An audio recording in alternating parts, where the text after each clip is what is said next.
Ninguém sai do fim do namoro assim, ó.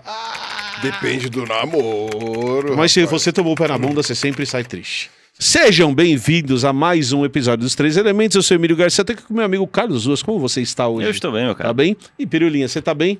Com sono. Estamos todos cansados, é impressionante. Mas você pode estar bem com sono ou mal com sono. Sim, claro. Não, estar com sono é diferente de estar cansado. Tem vezes que eu estou cansado e não estou com sono. Perfeito. Hoje eu não estou tão cansado. Mas está com sono. Mas eu estou com sono. E eu sou um cara que eu sou o time que acorda alegre de manhã.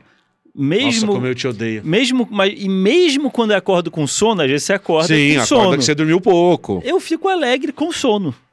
E aí eu vou continuar. E aí ele vem pra cá e dorme enquanto estamos gravando. Dorme no serviço. Alegre, dorme sorrindo. Dorme feliz, dorme sorriso. quentinho, dorme quentinho. Ele dorme com sorriso. Mas você ao lado fica- dos meus amigos. Mas você fica emburrado com sono? Não, muito no pelo final contrário. do dia, não? O No final do sono dia. ajuda no meu TDAH, porque eu fico mais focado. Mesmo no final do dia, assim, Ele você não fica é aquela pessoa... focado em dormir. O sono faz com que minha cabeça não fique pensando em mil coisas. Diminui Quando eu tô o com volume. Sono, diminui o volume. E aí eu foco naquilo que eu quero fazer.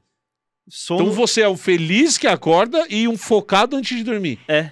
Nossa, cara, que pessoa insuportável. Não, porque de manhã eu demoro 1 hora pra ligar. Eu sou aquele que acorda... Só uma coisa, Emílio. Quem tem mais sucesso de nós quatro?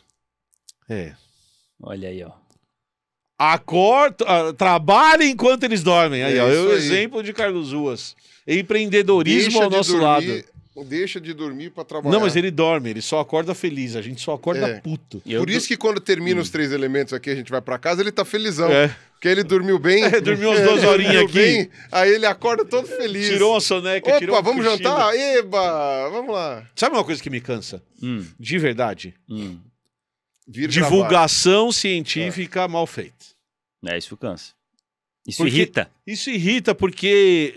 Tudo gravar. É bem. fogo amigo. É fogo amigo, porque não tem... Na maioria das Você vezes, tá mirando claro. no inimigo ali e toma um tiro nas costas. Exato, mas na maioria das vezes, pelo menos o que eu vejo, eu não vejo uma intenção ruim. Então, eu não tô falando das pseudagens publicadas ou de qualquer coisa desse gênero. Eu tô falando de divulgação científica mal feita. Uhum. E eu acho que a gente já discutiu aqui várias vezes. Divulgação ou comunicação? Comunicação. Comunicação científica mal feita. E a gente já Porque tem uma, assim, tem gente que diz que tudo é comunicação, que tudo é divulgação, É. que tudo é popularização. Mas eu tô falando, por exemplo, do É. UOL. O jornalista do UOL que escreveu Isso. aquela nota sobre um determinado artigo. Entra mais comunicação. Como né? comunicação. Vamos dizer assim, né? Por que eu tô falando disso? Porque eu, de verdade, não tendo a culpar o indivíduo Uhum. nesses casos específicos.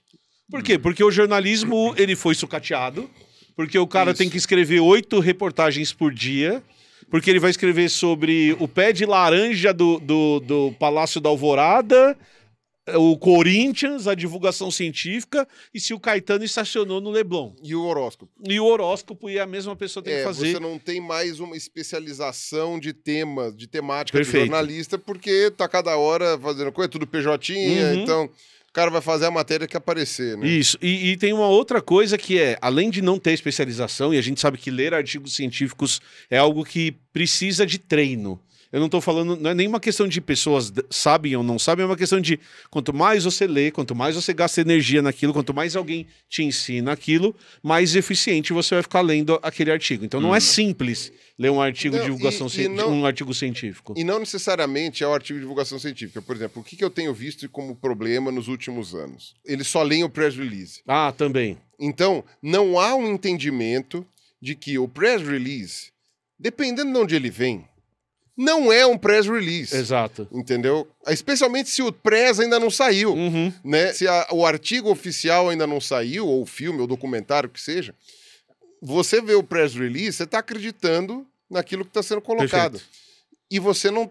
Assim, a impressão que eu tenho é que tem jornalista que nem sabe a diferença. Uhum. Não sabe a diferença entre o artigo publicado, que é um Exato. artigo especializado, então talvez ele não tenha, às vezes, o conhecimento para entender tudo, e você confia no press release, que às vezes é muito mal feito. Sim. E às vezes você lê errado o press release também, porque ele vem em inglês ou em alemão, e aí você tem que traduzir. E você perde alguma coisa na tradução e você traduz Exato. errado. E aí outra coisa que é importante nesse negócio, falando do jornalismo científico especificamente, por que a gente não culpa o indivíduo, é que, por exemplo, esse artigo que a gente vai discutir hoje sobre síndrome de Down, Eu peguei o artigo para ler, eu demorei 3 horas para ler o artigo. Inclusive porque, como não é a minha especialidade, muitas vezes eu tenho que parar para falar assim, pô, o que esse pedaço aqui quer dizer? Daí eu vou pegar um outro trabalho, eu vou pegar uma outra definição para conseguir ler aquilo. Aí você imagina o cara que tem que escrever 10 clickbait por dia, cara, ele não tem esse tempo de ficar 3 horas lendo um artigo científico. E o título tem que ser alguma coisa que clicável. Exato. Ainda tem esse problema, Ainda né? você tem que... Tem o clickbait, né? A notícia sensacionalista que não necessariamente é exatamente aquilo. Porque muitas vezes o rendimento do trabalho do cara é medido pelo número de cliques que o artigo dele recebeu. Então ele tem que te seduzir no título, mas às vezes a linha é muito fina, né, da sedução do título, mas é assim, o quanto você está mentindo para chamar minha atenção e o desserviço que você faz quando esse título, na verdade, não joga a favor da ciência. Perfeito. Muito pelo contrário, só descredibiliza mais ela. Que a pessoa fala, olha, isso é essa ciência aí que está falando isso. Não, não é a ciência que está falando isso. É o cara que fez esse clickbait que está falando isso. Exato. Você falou que tem alguns que são pagos pelo rendimento deles? Não. O rendimento ele não é pago pelo clique, Tá. mas ele é avaliado pelo número de vezes que a reportagem dele é clicada. Uma estratégia muito comum que eu vejo no esporte, por exemplo. Sabe aquelas avaliações, desculpa, sabe, a avaliação semestral. Fluxo. Qual é o fluxo que chegou através das reportagens que eu escrevi? Por exemplo, Mas, desculpe. no esporte é muito comum, em vez de falar, tipo, no título, sei lá, Joãozinho de não sei onde é contratado pelo Corinthians. Não vai falar isso. Não. Vai falar assim, jogador da base é contratado pelo Corinthians. Aí você fala, tá, mas que jogador? Que jogador? Aí você clica pra saber que jogador. Eles nunca botam o nome da pessoa no título. Sim. E às vezes eu queria saber quem que era a pessoa. Mas eu falo, não vou clicar não. Não vou clicar não, que ele tá fazendo que eu clique. Eu não vou clicar. Tá me induzindo. Não vou clicar se eu tô sendo induzido. Não, e tá dizendo que você está reduzindo Exatamente. o emprego, o salário e o emprego daquela pessoa consciente que quis fazer aquele clickbait para poder ter uma melhor avaliação no fim do semestre. Para ele aprender que o clickbait não compensa. Bote o nome do jogador no título e aí eu clicarei. E outra que de futebol que eu adoro, que também tem em outras áreas, é Corinthians conversa com Pogba sobre a possibilidade de jogar no próximo semestre. Isso é uma não notícia. Você consegue entender que isso é uma não notícia? Você não contratou ninguém. Você não contratou ninguém. Quem diz que você conversou? Fontes dizem, ou seja... É uma não notícia. O cara não foi contratado. Mas é um ótimo clickbait. Cara, é o Pogba. É um dos melhores. É fofoca. Deixa eu ver isso aqui. É tipo assim, fulano é visto com cicrano na festa da GK e fazendo não sei o que, não sei o que lá. E aí, tipo... Tá. E a isso não quer dizer disso nada. Não quer dizer nada. Nada. Não quer dizer namoro, não quer dizer nada. Quer dizer, é muito se comum for namoro, também. Foda-se. Tipo, também se for um relacionamento... Isso movimenta a fofoca. Aí vão lá pro Pogba. Isso, O que você acha sobre o Corinthians contra... que você tá pau no cu do Corinthians. Pogba fala pau no cu do... Pogba fala, não vou para o Corinthians e manda todo mundo tomar no cu. Você fica, caralho, que porra é essa? Deu notícia pro mês inteiro. E aí um você bando vai de descobrir, não notícia. que a fonte é porque ele encontrou numa festa um zagueiro do Corinthians e tiraram uma foto deles trocando ideia e pronto. E no caso do Pogba foi exatamente isso que aconteceu. Não, é Pogba, é um jogador francês. Pogba. O Drogba é outro jogador, só que o Drogba não é francês. O Drogba é da Costa do Marfim, não é? Isso, o Drogba é da Costa do Marfim. Só que o que acontece com o Pogba? Não era esse o assunto... Ele é amigo de um jogador do Corinthians, que é o Memphis. E ele tá desempregado. Aí o Memphis falou assim, seria da hora se o Pogba jogasse aqui. Aí todo mundo, meu Deus, Pogba no Corinthians. Aí o Pogba e o Memphis se encontraram nas férias. E aí o Pogba tirou uma foto com a camisa do Corinthians. Então foi isso que mesmo. ele pode ter ganho de presente. Olha, tá aqui a sua camiseta do time que eu jogo. Foi exatamente isso. Foi isso que eu falou. falei. Olha e aí só. virou Eu nem sabia, hein? E aí virou um negócio que você fica assim, caramba, velho, do que vocês estão falando? Que é a não notícia. Que também acontece E aí muito o diretor... em Não, mas pode ter profecia autorrealizável. Aí agora o pessoal do Corinthians vai se sentir na obrigação pra não frustrar o... Você tá lendo o que aconteceu. Daí o diretor do Corinthians foi pra Europa se reunir com o Pogba. Cara, você fica assim, ó, que porra é essa? Então, tudo baseado... Aí você descobre que, como o Pogba tava desempregado, ele que pediu pro jornalista falar, cara, que publica ali também. que eu vou pro Corinthians, porque ele deu um jeito de ser contratado. O diretor foi lá pra falar com ele. Baseado uma fofoca e aí tem uma tá foto se realizando. que tá o Pogba, o Memphis e o Pogba conversando. Aí você fala pro cara, e aí, como foi encontrar o Pogba? Ah, foi legal, a gente jantou junto, porque... Peraí, você Toma no quer cu, dizer, cara. então, que o clickbait compensa? Então, e aí compensa de Deu várias... resultado? Mas compensa de várias maneiras. O Acho que Pogba isso- deu. Mas não é só pro Pogba, ele compensa também pras redes. Então você pega, por exemplo, os grandes sites. Alimenta a rede, você vai Cara ter mais clique, Precisa de matéria. você vai vender mais propaganda, Sim. você vai vender mais coisa baseada naquilo. Por isso que, por exemplo, quando a gente faz uma thumb pro YouTube, e isso é uma coisa que a gente joga muito mal o jogo, a gente que tenta fazer uma divulgação científica, que é, a gente não quer ser sensacionalista, a gente não quer usar essas ferramentas, apesar da gente saber que ela funciona. Então, eu não sei se vale chamar de comunicação científica. O jornalista que não entende ciência e pega e faz um clickbait. Não é comunicação Mas é científica, porque ele tá comunicação falando de ciência, sensacionalista. né? Mas ele tá fazendo... você tem razão. Mas Que é não porque, científico, né? de que novo, ele tá fazendo. a gente só tem que tomar Mas é cuidado. que ele tá pegando um artigo De científico ciência, ou uma isso. matéria de ciência. Mas o entendeu? cuidado que a gente tem que tomar, e aí eu vou repetir isso que eu falei há um tempinho atrás, é não individualizar o problema. Isso é um problema sistêmico. Uhum. Então, o cara faz a reportagem desse jeito porque ele não tem tempo, porque ele tem que garantir o clique, Ele ganha mal. porque ele ganha mal, porque ele tem que ganhar o trabalho dele. Porque se a gente voltar 20 anos na história, 30 anos, os grandes portais de comunicação, a Veja, a Folha, porque não tinha internet ainda tão forte, tinham pessoas especializadas em ciência para escrever sobre ciência, que escreviam uns puta de uns artigos nesses veículos de comunicação. E o que aconteceu foi, eles foram mandados embora, as cadeiras de ciência não existem mais, e se você quiser trabalhar lá, você se vira. Ou Então, aposentaram também. E não renovou. Porque Exato, não existe, então isso mais, vira não existe mais o ecossistema para renovar Então isso. isso vira algo bem sistêmico, assim. Você tem um sistema que funciona desse jeito. E por que a gente fez essa introdução de 9 minutos? Porque semana passada... Só 9 minutos? Deu certo. Não, tá bom. Semana passada saiu um artigo sobre a cura da síndrome de Down. Aí, ó o clickbait E aí. o clickbait é esse. Pesquisadores estão estudando a cura da síndrome de Down. Com variações... Mas dentre essas variações, sempre você tinha a ideia de cura da síndrome de Down. E aí a gente precisa dividir isso em várias camadas, na minha opinião. A primeira camada que a gente tem, e aí eu vou te usar de escada, desculpe, é explicar o que causa a síndrome de Down. Tá. Então você lembra de alguma maneira o que causa a síndrome de Down ou você não lembra de nada? Olha, eu nunca estudei sobre isso. Mas na minha cultura geral é uma modificação genética. Perfeito. É um gene ali que está diferente que ocasiona a síndrome de Down. Excelente, mas essa não é a melhor explicação. Então eu vou tentar te explicar para quem está assistindo o que é síndrome de Down. Então, mas é genético. Mas é genético. De qualquer jeito, é ligado ao DNA. Isso. É ligado ao DNA. Nesse Sim. ponto você está certíssimo, tá? Então vamos imaginar o seguinte: dentro da sua célula você tem o DNA, certo? Certo. Dentro de cada célula do seu organismo, com exceção das hemácias, você tem o mesmo DNA. Então, todas as suas células... não, tá certo. Então, todas as suas células, com exceção das hemácias, que não tem DNA nenhum, vão ter a mesma cópia do material genético. Até aí tá tranquilo? Ok. E aí você tem tecidos diferentes, como a gente já explicou em outros vídeos, porque diferentes partes do DNA estão ativas em diferentes partes do seu corpo. Então, a célula da pele sabe ser pele, a célula do coração sabe ser músculo do coração, beleza?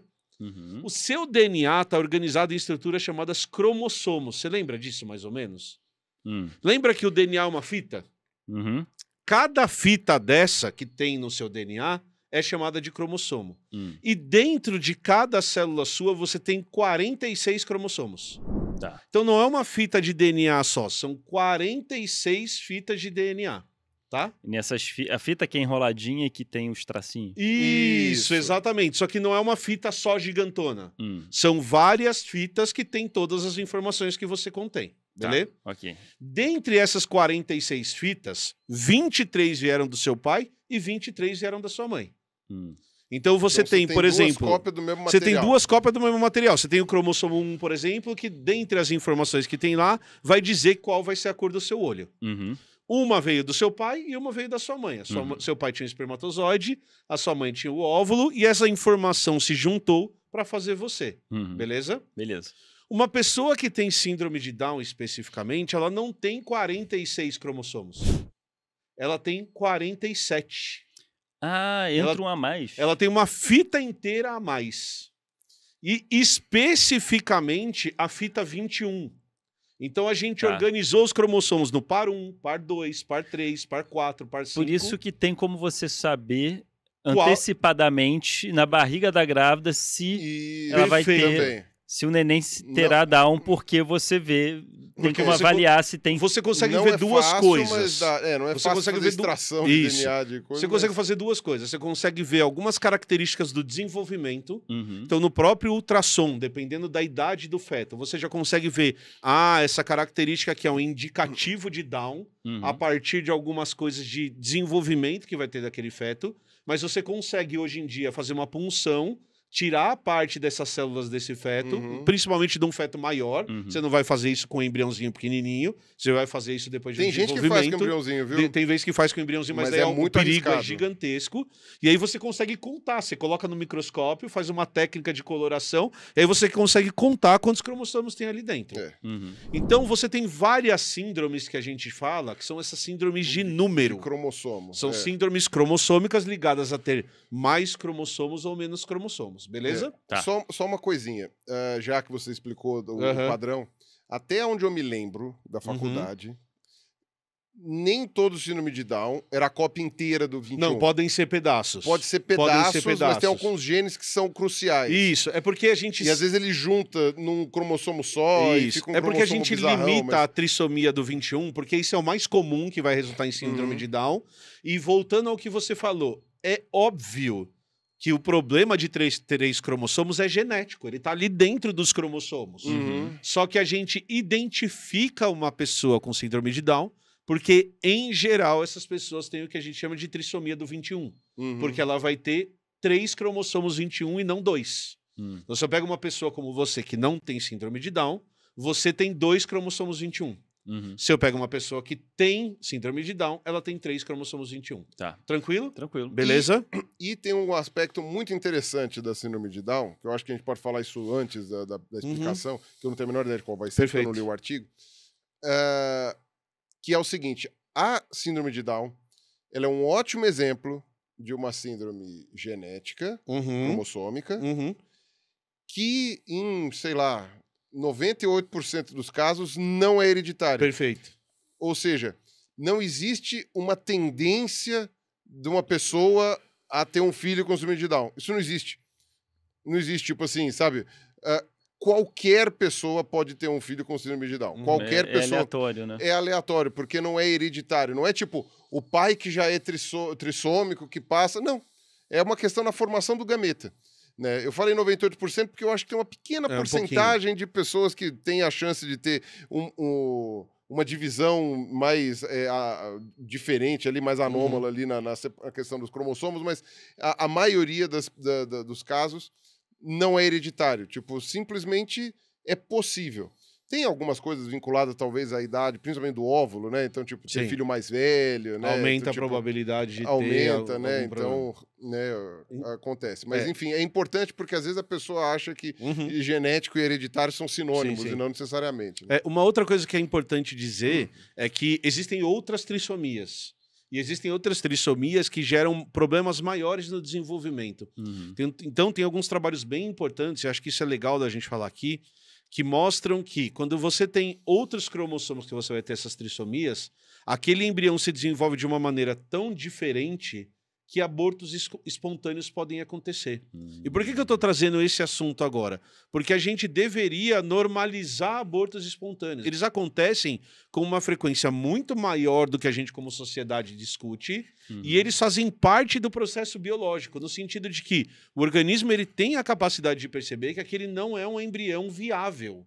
Ou aquele embrião não se desenvolve, ele acaba morrendo e aí o aborto acaba acontecendo. Inclusive, a maioria das vezes, a pessoa que está abortando nem Nem sabe que está abortando. Nem sabe, acho que é uma menstruação maior. Porque ali. acontece tão cedo durante o desenvolvimento, porque aquele embrião não se desenvolveu direito, que a pessoa nem acaba percebendo.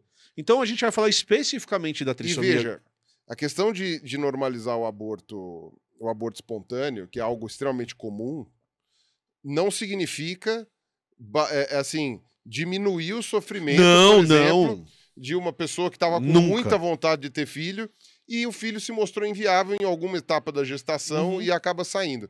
não dá. Às vezes até não é nem que o filho é inviável, às vezes deu aquele negócio de gravidez ectópica, Isso. que aí não tem jeito, né? Não tem Gravidez jeito, ectópica tem você que tem que tirar, porque senão vai senão morrer os dois. Ou então, problema de colágeno, que o feto não segura, então Sim. é até pior, porque desenvolve por uns meses, depois sai. Então, tipo, é uma coisa traumática para muitas pessoas não que tem passam por dúvida. isso, né? Mas é normalizar no sentido De que você tá dizendo culpabilizar. Exato. Não é existe culpa da culpa. pessoa. Eu acho que existe muito um peso que se coloca no fato de eu não consegui tal coisa. E a gente tem que normalizar, não diminuindo o sofrimento, mas diminuindo a culpa. As pessoas, elas não têm culpa de nada, porque biologicamente aquela gestação não foi pra frente. Mas beleza, então vamos lá. Ok. Por que a gente optou por falar de síndrome de Down e não de outra trissomia? Porque o artigo que eu vou discutir, que eu vou trazer para vocês, é um artigo que foi feito especificamente com trissomia do 21. E talvez seja mais comum. E talvez seja mais comum, por isso foi feito através desse. Porque você tem uma alta taxa de sobrevivência das pessoas, porque elas chegam à idade adulta hoje em dia, porque é uma das trissomias que tem menos efeitos deletérios no desenvolvimento daquela pessoa que está nascendo. Tá? Até onde eu vi, você tem... O mais problemático é, às vezes, um pequeno defeito no coração. Isso, que é o que gera maior mortalidade, que é uma má formação no coração. Como hoje em dia você tem cirurgias que resolvem isso de uma maneira razoavelmente simples, né? Ainda que uma vez me corrigiram, falaram que não é tão simples assim, tem muita chance de morrer. Mas é muito mais simples do que no passado. Mas é muito mais simples que no passado. Então, tem duas coisas que muitas vezes o síndrome de Down acaba fazendo de cirurgia, que uma é o coração, outra é a língua. Isso. Né? Porque a língua ela fica protusa, né? Ela é uma língua maior. E aí eles colocam para dentro da boca de novo. E a pessoa vive assim... Uma vida plena. Uma vida se organizar plena, bem, dá para viver uma vida bem plena. Então, se tiver uma família participativa... Claro. Né? Claro, se tiver estrutura para essa pessoa se desenvolver, se tiver um monte de coisa. Mas vamos lá. Pesquisadores japoneses olharam para essa síndrome e falaram o seguinte: a gente tem uma tecnologia hoje, que eu já vou falar qual é rapidinho, capaz de, provavelmente, se a gente fizer direito, a gente consegue eliminar o terceiro cromossomo. Aquele que veio a mais. Aquele que veio a mais. Que gerou a síndrome. Isso, eu conseguiria apagar ele. Dá um tapa nele. Sai, perfeito. Sai daí. Eu poderia apagar ele. Então, qual que é a hipótese desses caras? Calma, é justamente essa, cara. Mas qual que é a hipótese desses caras? Existe uma tecnologia chamada CRISPR, que eu já vou explicar rapidinho o que é de uma maneira simplificada, que se eu conseguir fazer ela direito, eu consigo picotar esse DNA extra em vários pedacinhos bem pequenininhos, que a própria célula vai pegar, reabsorver e acabou. Eu resolvi a trissomia do 21. Eu tinha 3, eu passo a ser 2. Tá? O que é essa tecnologia CRISPR? É uma tecnologia que a gente descobriu em micro-organismos, que eu consigo produzir tesouras bioquímicas, são substâncias químicas que cortam o DNA nos pedaços que eu quiser. Cara, assim, colhe várias tesourinhas. É bem isso, cara. E aí o que é mais legal é que isso é uma técnica de manipulação genética. Então, por exemplo, eu tenho um gene que faz com que o meu olho tenha um problema. Num futuro distante, a gente não chegou ainda, eu consigo fazer uma tesoura bioquímica específica para esse gene, eu pego, corto ele fora e coloco um gene certo no lugar. Então, se vocês quiserem mais informações sobre isso, é uma tecnologia que chama CRISPR-Cas9, porque uma corta e a outra coloca no lugar o pedaço certo que eu quero colocar. Então, qual que foi a hipótese dos caras? Se eu conseguir fazer a tesoura certa, eu vou conseguir cortar o cromossomo extra. E aí a pessoa deixa de ter 3 cromossomos e passa a ter 2. Certo? Isso é uma hipótese. Como eles fizeram isso? Eles pegaram um paciente que tem trissomia do 21, ou seja, que tem síndrome de Down, tiraram as células desse paciente, criaram as células numa placa de crescimento de célula. Então não foi no corpo da pessoa. Tiraram a plaquinha, colocaram numa plaquinha de vidro, desenvolveram essas tesourinhas bioquímicas e na plaquinha de vidro conseguiram cortar esse cromossomo extra. Exatamente aquele. Exatamente aquele. Minha dúvida era essa, né? É aquele. O 21 e aí você não sabe qual que é o extra. Se ele bota um bigode, pega um jornal, a tesourinha passa reto, ele pega. É exatamente isso. Porque é bem específico. Porque é bem específico mesmo.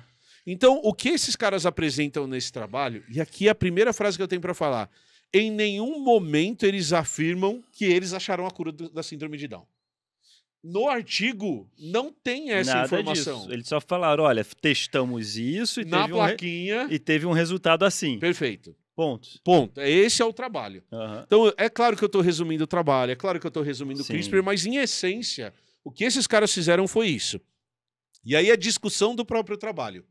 Nem na plaquinha a gente conseguiu apagar em todas as células. Isso quer dizer que funcionou em algumas e não funcionou nas outras, na mesma plaquinha. Uhum. A gente não sabe se essa tesoura cortou alguma coisa de outros cromossomos que a gente não consegue perceber. Vai que cortou coisa que também que vai dar outros vai problemas. Dar outros problemas. Né? Eu não consigo, e os caras falam, a gente não consegue fazer um negócio desse em adultos. E talvez nem em embrião. Ou seja, eles falam assim, ó, nós provamos que a gente consegue fazer uma proteína dessa que em uma placa de vidro corta o cromossomo extra. Certo? Uhum. Ficou claro? Ficou claro. Eles acharam a cura da síndrome de Down? Não. E aí eu vou te explicar uma outra coisa, que essa é a mais importante. Não, e eles só conseguiram fazer isso em uma plaquinha. Exato. Não dá para fazer isso numa gestante. Eles não fizeram isso nem num rato, por exemplo. Pois não, e mesmo que conseguisse, por exemplo, uma vez que o indivíduo já está formado... Esse é o ponto que eu ia chegar agora. Teria que ser antes de ser formado. Isso. Ou seja, teria que ser no zigoto. Teria que ser lá no comecinho do desenvolvimento. Porque daí agora a gente vai chegar no outro ponto. Que acho que esse é o mais importante de toda essa história da síndrome de Down. E eu vou explicar isso para quem está assistindo de uma maneira muito simples. Síndrome de Down não tem cura. Sabe por que síndrome de Down não tem cura? Porque síndrome de Down não é uma doença. A pessoa, ela é daquele jeito. Sim. Porque ela tem aquele cromossomo extra desde o momento da fecundação. O desenvolvimento dela aconteceu daquele jeito.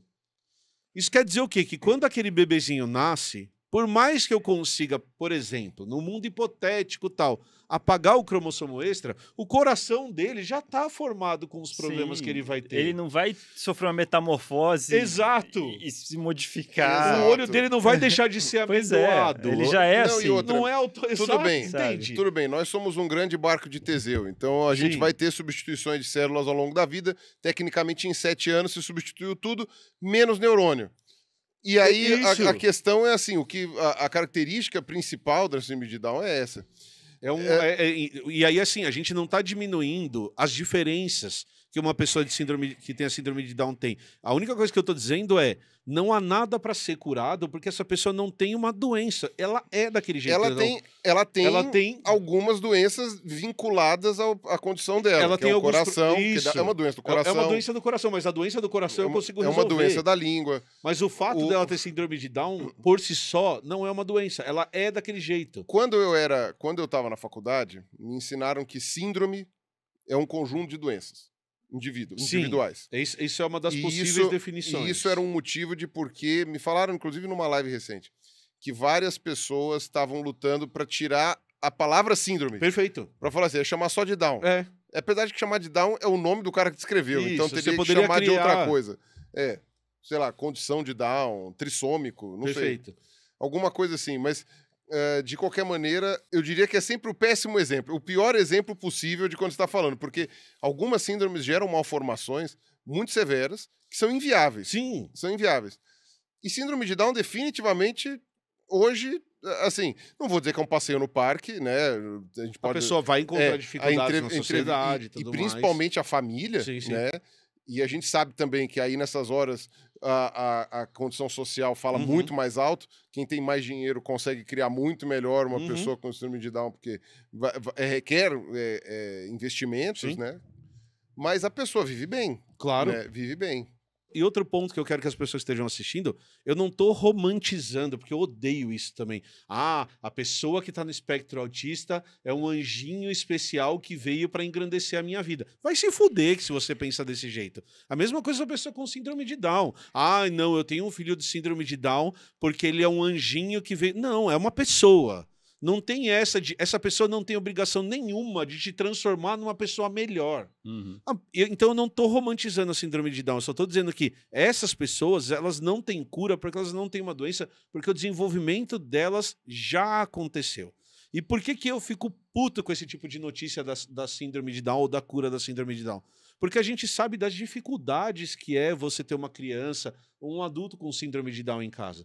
E a hora que você lança uma notícia dessa, você cria uma falsa esperança nas pessoas. Você mexe com o emocional da pessoa de uma forma ilusória. Você Ilusória. tá gerando uma ilusão naquela pessoa. Perfeito. É tipo a pessoa que tem, sei lá, tem uma doença rara, não tô ligando doença. Não, sim, mas você aí tem você razão. lança, tipo assim, a cura do câncer. E a pessoa, nossa, eu tô com esse... E aí vê não é nada daquilo. É uma falsa ilusão. É isso que me ferra, porque assim, em primeiro lugar, muitas pessoas que já têm, já convivem com pessoas com síndrome de Down, já têm essa consciência de que aquela pessoa é daquele jeito e que ela é incrível e tem os problemas como todo mundo tem daquele jeito e que a vida delas vai ser assim. A hora que você apresenta uma impressão dessa, você pensa assim, cara, o meu filho que tem problema do coração, talvez eu consiga resolver esse problema. Meu filho que tem dificuldades na escola, talvez eu consiga... Vai ter uma pílula que vai resolver esse problema. Esses caras desenvolveram essa tecnologia que vai salvar e vai facilitar a vida do meu filho, que é o que todo pai quer. Sim. Cara, pra mim isso é uma grande de uma sacanagem, porque o artigo não diz isso.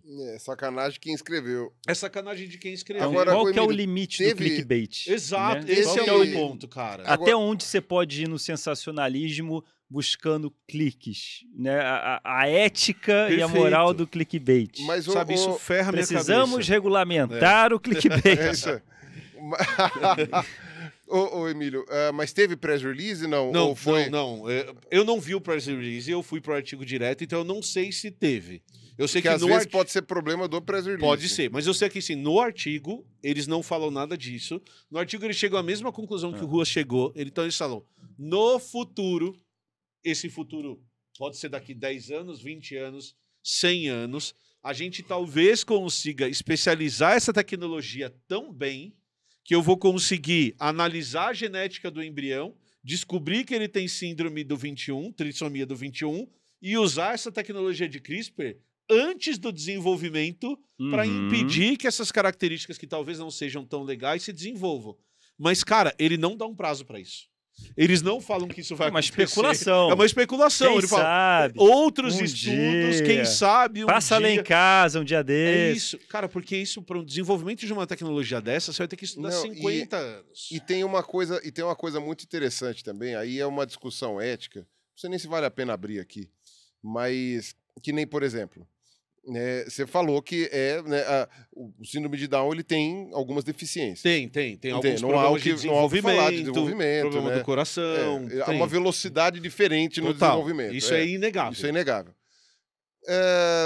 Mas, por exemplo, você não diria que uma pessoa surda tem uma doença. Exato. Ela tem uma deficiência. Perfeito. Ela não ouve. Inclusive, os surdos não se acham doentes. Não, então, é isso que eu ia falar. Você sabe que hoje surdo ouve. É só ele querer. Sim. Se ele quiser, ele põe uma maquininha que hoje estão especializadíssimas, estão incríveis. Você consegue fazer ele ouvir. E, obviamente, que um adulto que nunca ouviu nada coloca aquilo lá, começa a achar estranho, porque ele nunca ouviu o som, então para ele aquilo lá é um mundo novo. As pessoas que perderam a audição, aquilo é uma volta ao mundo antigo, né? Quando você tinha capacidade. E é interessante que tem comunidades inteiras de surdos, em vários países, que vivem entre eles e que não querem ouvir. É isso. Não querem ouvir. Para eles, inclusive, é uma traição ao grupo você passar a ouvir. Sim. Então, se a pessoa chega e fala assim, não, eu quero fazer o transplante coclear lá, não sei o quê. Não. Tipo, não, se você fizer, então você não anda mais com a gente, porque você vai trair o nosso movimento, porque você vai passar a ouvir. Você sabe que tem, inclusive, isso daí eu fiquei sabendo, um amigo meu que ele trabalhava com inclusão de pessoas surdas. Tem uma briga entre os surdos de nascença e os surdos que perderam a audição, porque os que nasceram falaram que os outros não são surdos de verdade. Né? Porque vocês perderam a audição, vocês já ouviram. Então, vocês não são surdos de verdade. Consegue acontecer a mesma coisa. E aí, é muito interessante, porque você desenvolve uma cura para a surdez. Mas ser surdo não é uma doença, entendeu? Surdo é uma condição. Sem dúvida. É uma deficiência. Sem dúvida. Você desenvolve a cura para a surdez. E aí, toda a luta por inclusão passa a ser... a perder toda a força que tem. Porque se você passa a ter uma maneira de dar um bypass nisso, você não precisa fazer inclusão porque ninguém mais precisa ser surdo. Seria, se a gente tivesse a luta por inclusão dos míopes. Sim. Ah, não, desenvolvemos o óculos, não precisa mais. Mas isso é que é uma coisa muito interessante, é a percepção deles de tipo assim, não, mas a gente criou o nosso mundo que a gente não precisa ouvir. E a gente tá feliz assim. Mas eu te contei o vídeo do menininho surdo? Que ele tira o... Você viu essa história? Não. O menino tá brincando com a mãe. E ele tem os 2 implantes. Então você consegue ver no imãzinho aqui da cabeça que ele tem os 2 implantes. E aí a mãe tá falando com ele. A mãe tá conversando com ele, porque ele escuta, mas ele também fala com linguagem de sinais. Então eles estão ali brincando. E ela tá falando um monte, assim. Aí chega uma hora, bronca. Tava dando uma bronca, ou falando alguma coisa. Aí chega uma hora que ele só olha pra ela. Ele é pequenininho, ele tem uns 4 anos. Ele pega as 2 mãozinhas, olha pra ele e faz assim, ó. E aí os 2 implantes, os 2 negocinhos caem. E ela olha pra ele e faz o sinal pra ele. Cara, você me desligou? Aí ele assim, você tá barulhenta demais. Aí ela fala assim, não, mas você não pode fazer isso. Ele, posso? Aí ela, mas eu não posso fazer isso. Aí ele olha pra ela e fala assim, não, você pode. É só você colocar o implante. Aí ela fala pra ele, não, mas eu escuto. Ele fala, então você pode ir no médico, pedir pro médico fazer você parar de escutar e colocar o implante que você consegue desligar. Por que eu gosto desse exemplo? Porque ele trata a condição que ele tem. E olha que louco, pra ele tem um superpoder. Exato. Ele não tem um problema, ele tem uma solução. Ele tem um jeito de fechar o ouvido. Desligar. Ele tem uma pálpebra de ouvido. Caralho, cara. Né? Que é uma coisa que a gente não tem. Lugares públicos que eu tô puto por causa do som e eu adoraria, naquele momento, apertar um botãozinho e... Que é quando você entende, Silêncio. pra quem já teve idoso surdo na família, é quando você entende que é quando o idoso desliga o aparelho. Né? Eu ia dar esse exemplo. E aí ele só fica assim. Tinha o vô de um amigo meu, do Davi, ele fazia isso. Você via ele no almoço de família, aí de repente você só via a mãozinha indo atrás, assim, aí ele fazendo assim, ó. E aí ele com aquela carinha assim. Olha que legal. Super poder, cara. Se a gente tivesse interruptor pra desligar cada sentido que a gente tem, pra quando a gente quiser, né? Que você desliga. Mas eu entendi o seu ponto. Então, isso é uma coisa interessante. E o que acontece? Houve uma discussão muito grande também com síndrome de Down. Eles são pessoas organizadas em vários países, né? Com relação à inclusão, né? O pessoal acha que eles não têm capacidade de se juntar, eles têm, e eles lutam por um monte de coisa. Lutam por um monte de direitos e tomam suas decisões, né? Alguns não são tão autossuficientes, mas eles conseguem fazer com qualquer pessoa. E aí, por exemplo, como você não tem como saber quem vai nascer com síndrome de Down, não é hereditário, né? É genético, mas não é hereditário, é considerado muitas vezes como uma condição indesejável pelos pais que vão falar, porra, não tô afim de ter um filho com síndrome de Down porque ele requer muito trabalho, requer muita injeção de coisa, muito gasto, dinheiro, muito gasto, muito dinheiro, tal, não sei o quê. Eu não tenho útero. Eu talvez não tenha filhos, né? E por enquanto não os tenho. Né? Eu nunca vou abortar, nunca vou engravidar, nada, né? Então, eu nunca vou enfiar o dedo na cara de ninguém que queira fazer o que quiser, sabe? Com alguma coisa. Posso aconselhar, mas, tipo, não tenho como julgar a pessoa e falar, que absurdo. Não tenho como falar nada disso, né? Tanto para um lado quanto para o outro, né? Porque tem gente que vai dizer que é um absurdo, por exemplo, deixar nascer um síndrome de Down. E tem gente que vai achar um absurdo tirar, né? Interromper. Polêmica. Tem países que você pode interromper. Se for detectado que tem síndrome de Down, você pode interromper a gravidez. Na verdade, geralmente são países em que você pode interromper com ou sem síndrome de Down. Pouco importa. Né? São países em que pouco importa. Se você sabe isso levanta polêmica, ou não, né? Se deveria, isso levanta polêmica. Se Por quê? Porque em países em que isso é permitido, as populações de síndrome de Down desapareceram. Então, mas porque aí a mulher já tem a escolha que ela quiser. Tipo, você pode ou não, a partir até determinado mês. Você pode ou não ter. Mas, assim, uma vez que elas podem interromper a gravidez a hora que quiserem, e assim, independente de quem for, você consegue fazer uma estatística e descobriram que quando é detectada a síndrome de Down, a tendência de interrupção da gravidez aumenta exponencialmente, a ponto de que alguns países, como acho que a Islândia ou a Dinamarca, sei lá o quê, praticamente não tem mais ninguém com síndrome de Down. E isso levantou reclamações de instituições vinculadas à síndrome de Down, e tanto de pessoas com síndrome de Down quanto de instituições inteiras, falando que, porra, por que vocês estão fazendo isso? Eu acho que assim, essa discussão, e ela é uma discussão mais ampla, que a gente pode até trazer num outro momento, é uma discussão que ela também está envolvida no CRISPR. Então tá bom, então vamos estabelecer aqui, arbitrariamente entre a gente, que o limite é síndrome de Down. Mas daí o problema desse raciocínio é, tá, onde eu coloco a barra? Então, a hora que eu tô... Ah, tá, o limite é síndrome de Down. Então, pô, mas essa criança aqui vai nascer com um problema muito sério do coração. Não, então é síndrome de Down e problema muito sério do coração. Ah, não, esse problema... E aí você vai... Onde é a barra do que é um ser humano que vale a pena viver? E a mesma coisa do CRISPR. Pô, eu tenho uma correção genética que eu posso fazer que vai impedir que você tenha diabetes do tipo 1. Da hora, não é? Diabetes do tipo 1 é um negócio que todo mundo vai querer. Que você não tenha probabilidade nenhuma de ter câncer no estômago. Da hora, não é? Legal, não é? Mas cadê a barreira? E se eu puder escolher a cor do olho do meu filho, é da hora? Entendi. Não, e ó, você tem os etapas intermediárias disso. Isso. Por exemplo, ninguém nega que existem tendências genéticas para maior ou menor acúmulo de gordura. Perfeito.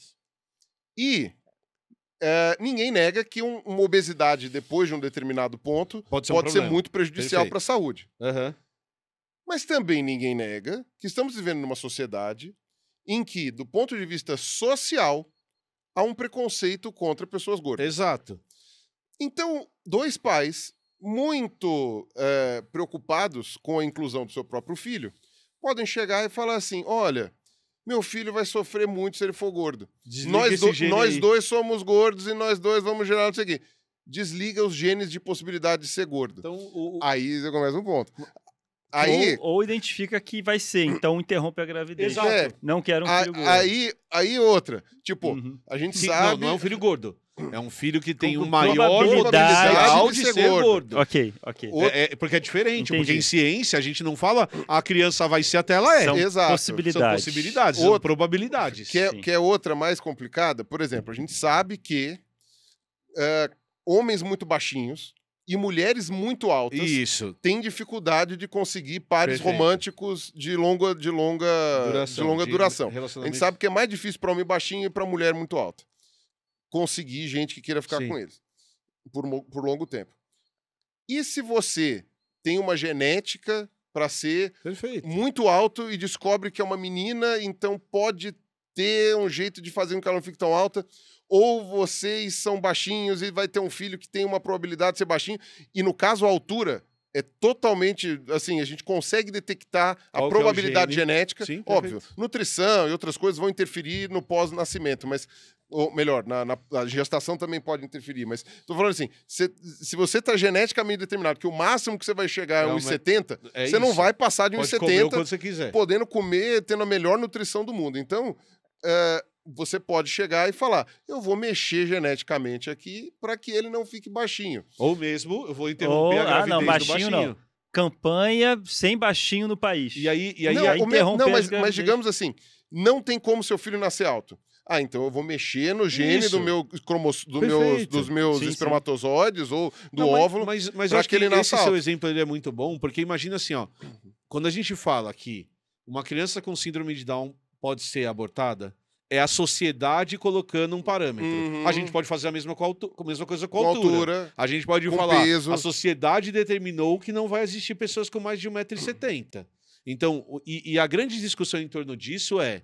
Aí, olha como é que já tá. Você tá partindo de pessoas que possuem, de fato, uma malformação aqui no coração, perfeito, uma deficiência, uma questão cognitiva e tudo mais. Que você pode falar que os caras acharam que tá ok. E, cara, você vai por gradação. Você chega e fala assim, tá, câncer no pâncreas. Beleza, ninguém quer ter câncer no pâncreas. Ok, diabetes tipo 1, mano, silencia essa merda desse gene aí. Sabe, não sei o que. De repente, tipo, não, pera lá. Os pais são obesos mórbidos. Chega e fala assim, não quero que minha filha seja gorda.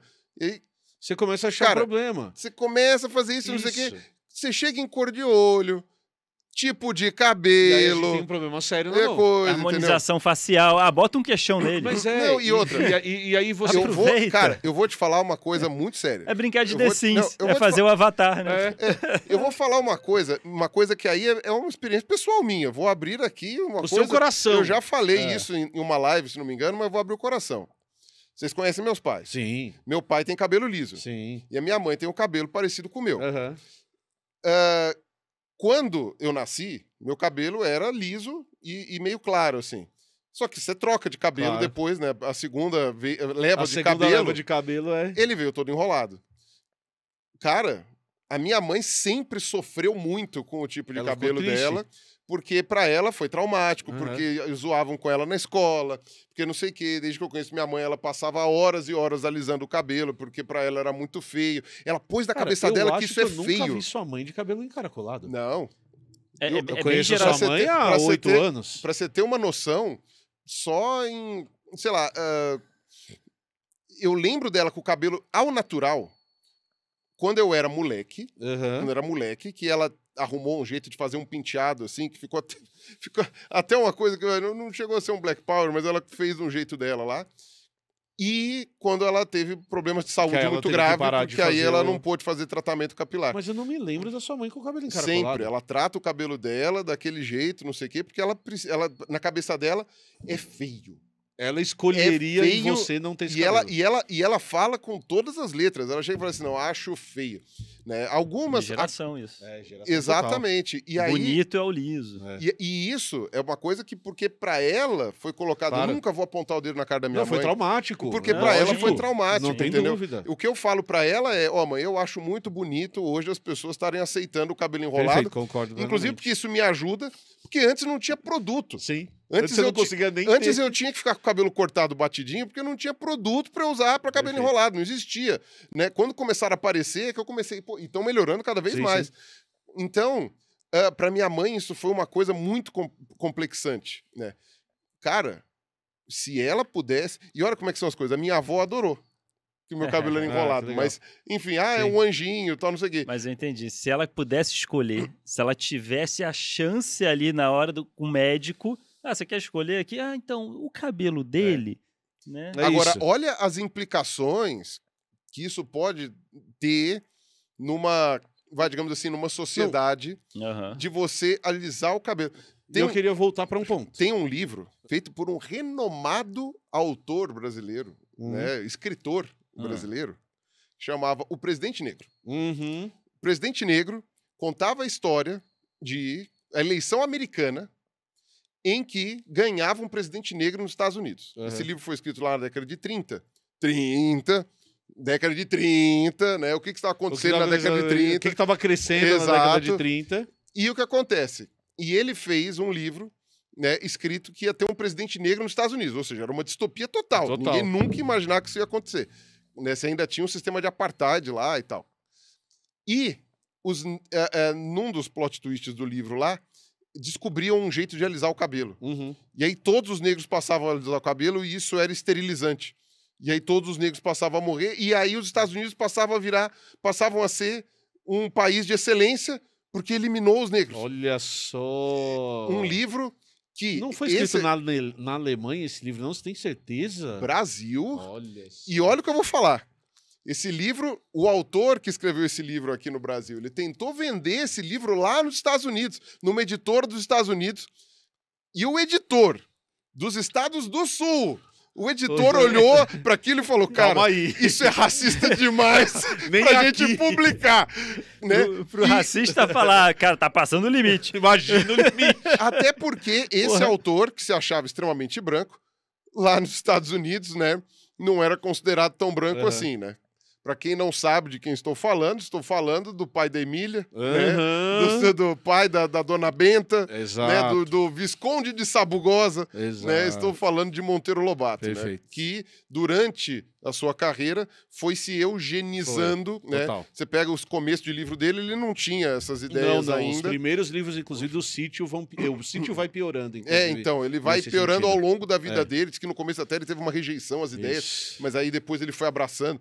Enfim, a grande questão é, olha como é que ele fez. Ele falou, alisar o cabelo era uma das características ideia. que queria tanto fazer uma diferenciação que todos os negros dos Estados Unidos, na história dele, iam querer alisar o cabelo e Iam desaparecer por isso. iam desaparecer por isso. Então, por quanto uma influência cultural, midiática, de que isso é o belo para essa geração, o quanto isso poderia interferir se pudéssemos mexer no código genético dos nossos filhos. E não só... Uma não... questão de como é que fala? Capricho, Isso. de estética momentânea daquela Mas geração. eu queria acrescentar mais uma camada nisso que você está falando. A primeira camada é quem faz a pesquisa e a segunda camada é quem determina os padrões estéticos. Uhum. Então, essas duas coisas que parecem coisas que são orgânicas, elas não são tão orgânicas assim. Uhum. Então, o que eu quero dizer é, se você pega o fato de que 80% dos pesquisadores do mundo são homens brancos. Mesmo considerando China? Não, sem considerar a China, considerando o Ocidente. Ah, tá. É que a China... China, Japão, a China, Coreia... Não, aí... considerando Japão e Coreia. Só que a não, China mas eles são explodiu. brancos. Não, mas mesmo considerando Japão e Coreia, 80% dos pesquisadores são homens. Ah, entendi. A China que homens explodiu. brancos. Tá. A China que explodiu nos últimos 20 anos. Também são homens. Que também são homens, mas não são homens brancos. É. Então imagina que esses caras tomam a decisão para onde a tecnologia vai. Uhum. Aí você tem que pensar que no Ocidente só tem político homem e branco. Uhum. Em sua maioria. Sua maioria. Tá? Em sua maioria. E que quem determina os caminhos da moda geralmente são pessoas brancas. Uhum. No Ocidente. É. Se a gente for pensar que são esses os tomadores de decisão, a gente tem um problema gigante ético na mão. O que é o bom? O realmente. que é o belo? Tem países na Ásia que, em momentos na história, ter filho homem era muito melhor do que ter filha mulher. Então imagina todo mundo escolhendo geneticamente ter filho homem, uma geração inteira, né? Não, imagina o seguinte, eu vou te dar outro exemplo. Vamos falar da Coreia. O senhor assiste dorama? Não vejo dorama. Assista um dorama para você ver um fenômeno que já tinha sido descrito e que você consegue ver acontecendo. Você vai assistir um dorama, os atores novos todos têm o olho maior e mais redondo, e os atores mais antigos têm o olho mais fechado e mais... Mas por quê? O que é cirurgia? Cirurgia para abrir o olho. Ocidentalizando o olho. Exatamente. Agora você na imagina... verdade, pra mangalizar o olho, né? Pra deixar meio mangá, né? Porque o mangá tem o olho mais redondo por uma influência do Ocidente, provavelmente. Então, o que eu quero dizer é, imagina que você vai oferecer essa possibilidade. O Hokusai tinha os japoneses de olho aberto? É. No Hokusai? É Hokusai, não era? Hokusai. Era fechadinho. Então, tá vendo? Como agora, é que é? Agora você imagina cultural? que eu vou te dar essa opção genética. Você consegue perceber que eles têm o nariz mais de batatinha, parecido com o da Camila. Você consegue perceber o nariz dos mais jovens mais afiladinho e que eles fazem até uma covinha no nariz. Então a grande brincadeira de quem assiste dorama é, aí você fez a cirurgia agora. Você consegue perceber entre um e outro, que são os mesmos atores. Uhum. Então a grande questão, e a gente já se estendeu, mas a grande questão é a questão ética. Então até onde você pode ir com essas ferramentas para... esses problemas. Tanto entende? é que na maioria dos países que possuem, que estão fazendo pesquisas com CRISPR, a maioria deles levantou barreiras de, por exemplo, células sexuais não pode fazer. Ou mesmo embriões. Desenvolvimento embrionário também não pode fazer. Só em célula autossômica, ou seja, célula do corpo, para tentar resolver algum câncer, por exemplo, algo assim, né? É isso mesmo. Porque saúde eu até entendo, né? É compreensível isso, de, poxa, eu não quero que meu filho tenha um problema de saúde, que morra cedo, né? Então, é compreensível que você queira mudar o código genético dele se você tiver essa oportunidade, focado na saúde.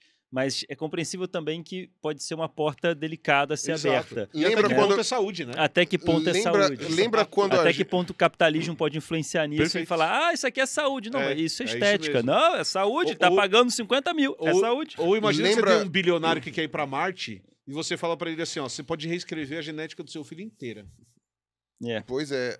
Lembra quando a gente estava falando semana passada de que você fazer 18 anos... né, e a partir dali você ser considerado adulto é uma medida arbitrária, digamos assim. Na verdade, obviamente que está ali num ponto realmente de final de crescimento, tal, mas poderia ser aos 20, poderia ser aos 19, poderia ser aos 21, mas estabeleceu-se 18 anos aqui no Brasil. Tanto que não é que em outros lugares são outras idades.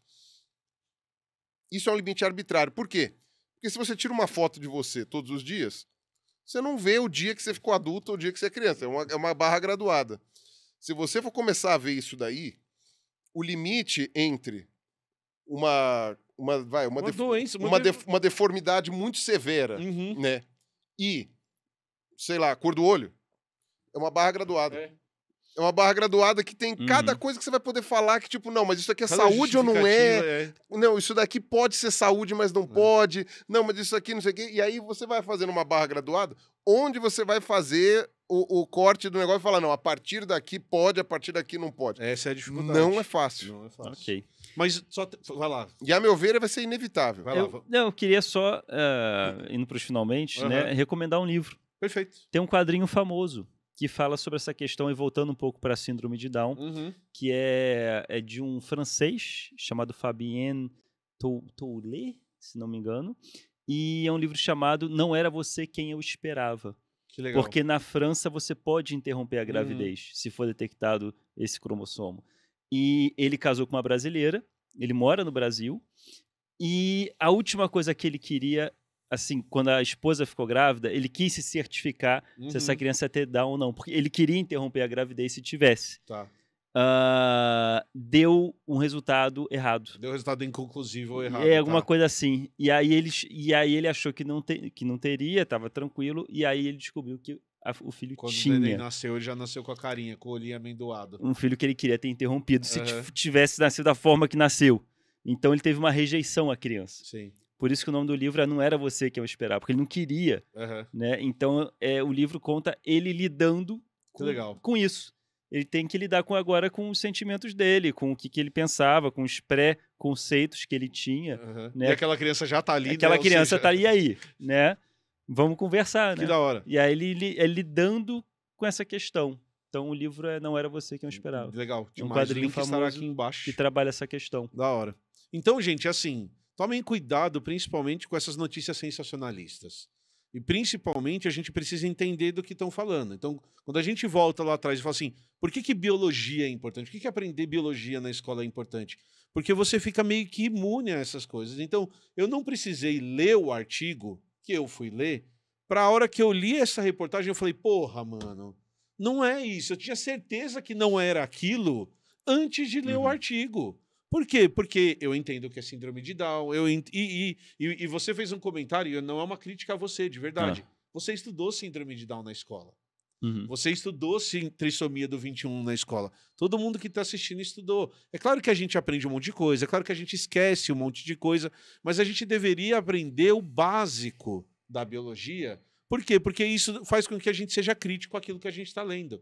Por isso que aprender biologia é importante, por isso que aprender física é importante, por isso que aprender português é importante, por isso que aprender tudo é importante. Fórmula de Bhaskara é importante. Fórmula de Bhaskara é importante. Por quê? Na hora que você vai ver uma reportagem dessa, você fala, cara, não, isso não está certo. Eu vou tentar entender o que os caras fizeram, mas aquela informação com certeza está errada. E fica uma crítica. Eu acho que sim, a gente tem que pensar num aspecto crítico, mesmo para o pessoal jornalista, porque é muito ruim você culpar o indivíduo pela condição que ele está, mas ao mesmo tempo você também não pode tirar totalmente. Um bom trabalho, né, não cara? pode tirar totalmente o cu da reta, porque você pode perguntar. Sem dúvida. Você chega e pergunta para as pessoas, né? Se você tiver uma boa rede de contatos, e isso é esperado até que um jornalista consiga com o tempo, é fazer esse tipo de coisa, né? Então, não estou dizendo, seu jornalista maldito, não, mas tipo, corra atrás disso. Claro. Corre atrás disso, tenta minimizar a sua chance de erro, tenta minimizar a possibilidade de fazer alguma coisa, porque quando saiu aquela publicação lá de descobriram um fóssil na Grécia e falaram, não, a humanidade não veio da África, veio da Europa, eu falei, mano, não. É isso. Não é isso. E no caso, o press release estava errado. O artigo falava uma coisa, press release da própria universidade falava errado. Sim. Então, tipo, os jornalistas que traduziram deveriam, no caso, o ideal, a gente sabe que não dá, né, para todo mundo, mas eles deveriam ir na fonte original e não se basear no press release. Quem que vai ter tempo, condição ou coisa? Antigamente tinha o jornalista de ciência, né, que era especializado em ciência. Hoje, você não tem mais isso, ou melhor, tem muito poucos. Então, é preciso tomar muito cuidado. Se você vê uma matéria muito sensacional, fugindo muito da coisa, tenta pelo menos conversar com um dos pesquisadores, entrevistar alguém da área. Não precisa nem Exatamente. ser os pesquisadores propriamente ditos. Entrevista alguém da área, pergunta o que realmente é, porque a gente sabe que muita coisa errada pode passar. E a gente sabe que hoje as pessoas só leem a manchete. Elas não vão clicar para abrir, inclusive porque algumas têm paywall. Então, tipo, vai ler a manchete e aí você printa a manchete, manda no WhatsApp do amiguinho, da família, não tem nem link para você ler. Então, tipo, e aí a desinformação foi espalhada e com ela ideias eventualmente muito perigosas. Perfeito. E antes de divulgar, então, para o seu grupinho, veja o que o divulgador científico está falando sobre isso. O divulgador científico da área está falando sobre isso. É uma antes boa. de divulgar. É uma boa. As pessoas que espalham também têm que ter um pouquinho de responsabilidade. É, porque assim, né? às vezes é tipo, mas eu não sou cientista, como é que eu vou saber se é certo ou errado? Podemos consultar divulgadores científicos. Perfeito. Entra no YouTube, vê é sobre biologia, vê o que estão falando sobre isso. Excelente, Carlos. Dependendo da atrocidade, o pessoal me manda de DM no Instagram. Pirula, mandou responde isso aqui, responde isso aqui. Eu recebo isso sempre. Às vezes vale a pena fazer vídeo, às vezes eu respondo a própria pessoa, Sim. às vezes eu não vejo. Mas enfim. Carlos Ruas, gostou do vídeo? Gostei. Pirulinha, bom? Achei particularmente bom. Excelente, gente. Desculpa ter falado Não, demais. que é isso. Valeu demais para todo mundo que acompanhou. Não esquece de deixar seu like e de se inscrever no canal e deixa um comentário aqui embaixo também dizendo o que você acha e como a gente pode melhorar a comunicação científica, certo? Falou, valeu. Tchau.